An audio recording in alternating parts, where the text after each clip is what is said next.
What's up, guys? Happy New Year. Kind of going to go back and run through the history of how we got started in the leopard geckos.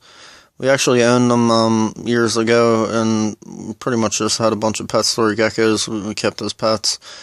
But eventually I moved on. I got a Nile monitor and got into the ball pythons and everything, and I never really got into breeding them. I didn't even know about the morphs until I really got into the ball pythons and everything.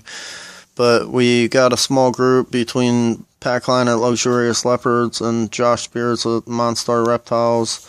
This was one of the females right here, and this was another one. The whole group were bells that were possible head eclipse. I really didn't have a whole lot of money to start off with, but we were mostly just shooting to replicate these kind of colors and get some stripes and cool patterns and some visual radars, which my first pair both were visual radars, and we eventually did prove out all the females that we got in the beginning, and we eventually did go back and get a couple more bells. But we really jumped up when we bought this one male from Razor Sharp Reptiles. He is definitely a low expression, white and yellow, and he doesn't really show a whole lot of red striping, but from what Jamie told me, he had a lot of red stripe lineage. Most of their outcrossing with the bells was done to red stripes, so he didn't look all that crazy impressive, but his babies were just amazing. That girl on the back is a Mac bell that we got from them also. We never ended up hitting the super, but we did produce a lot of cool Macs as well.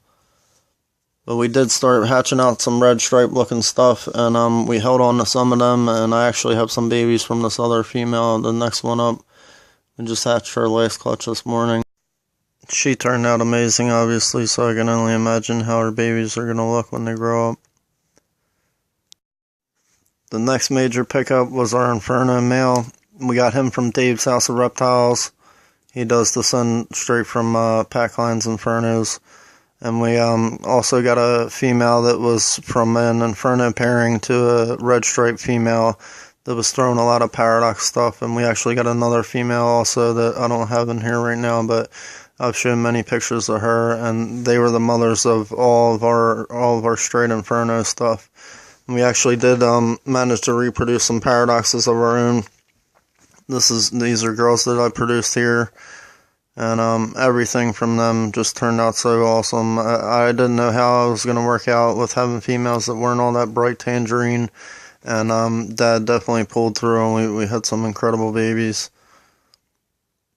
Some of these are still young, we're raising them up, but we do have a few females that we held back from the first time around.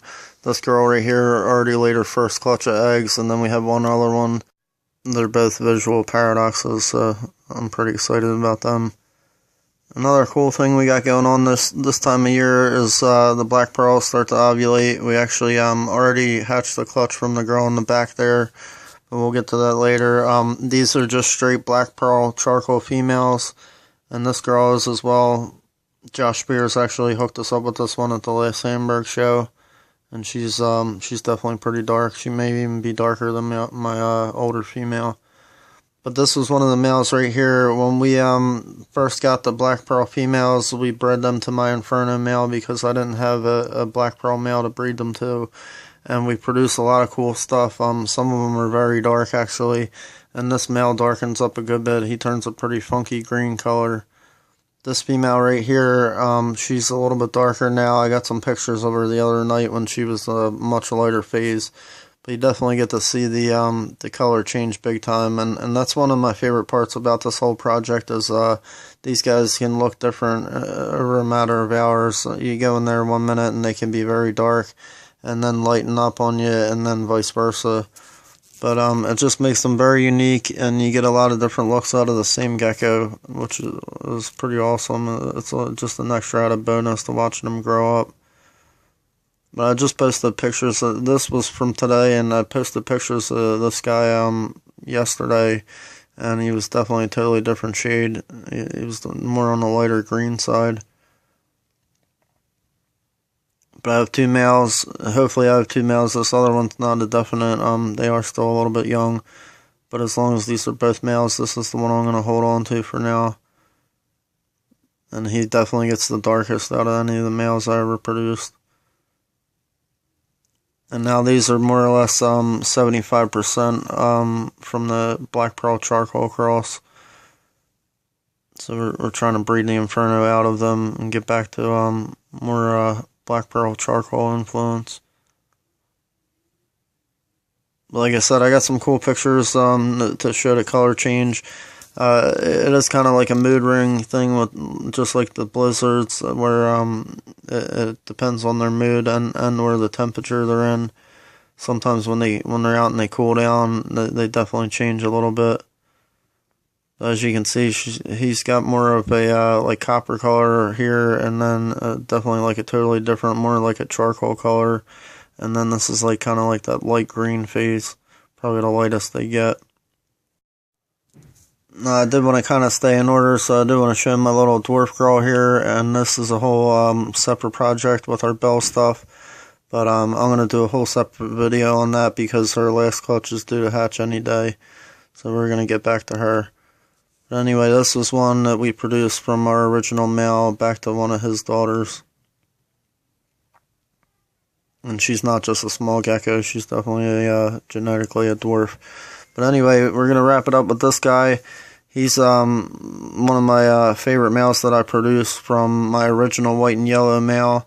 I'm not 100% sure if he's a white and yellow because none of the babies I produced like have an obvious like horseshoe, but the color on them is just amazing. He obviously got a lot of that red stripe influence, and these babies at the end here are from my very first female that I showed the amputee, bred to this male right here, and pretty much everything from the rest of the season is going to be from him. These guys are just, they're so incredible. The color on them, even some of the Infernos I've hatched haven't had this much tangerine on them. They just are pretty much glowing. But as always, guys, thanks for watching, and we're definitely going to continue this series as soon as possible.